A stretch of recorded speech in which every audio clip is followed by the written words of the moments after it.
Hi everyone.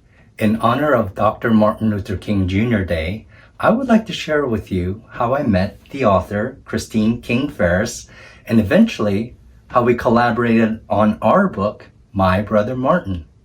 As I was preparing to give a speech at a teacher's conference, distracted in my preparation, I wasn't fully aware of the person introducing me.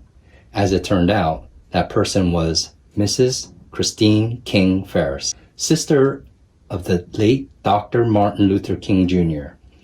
She sat through my presentation and afterwards asked if I would be interested in working with her on a project, a book about her childhood with her brother.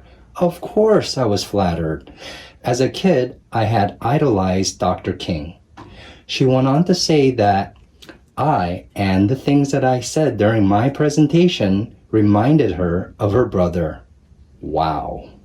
Christine and I kept in contact, and soon Mrs. Farris's editor at Simon and Schuster contacted me. Within a matter of weeks, the book was underway.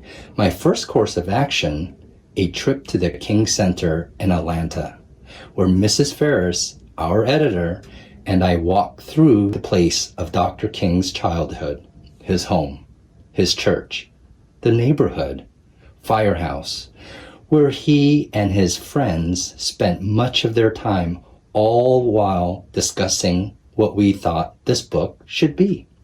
I snapped photographs and listened while Mrs. Farris regaled us with recollection of a childhood spent with a little boy who would grow up to change the world.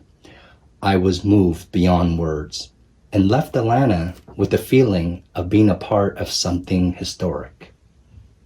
As part of my painting process, I also sketched the original King's childhood home in Atlanta, which is now preserved by the King Center. The spirit and the generosity from Mrs. Farris, the staff at both the Ebenezer Baptist Church and the National Historic Site, and the King family helped to make my work on My Brother Martin as genuine and as authentic as I think possible. It is my sincere hope that the part I played in the creation of this book helped Dr. King's vision of justice and harmony live on.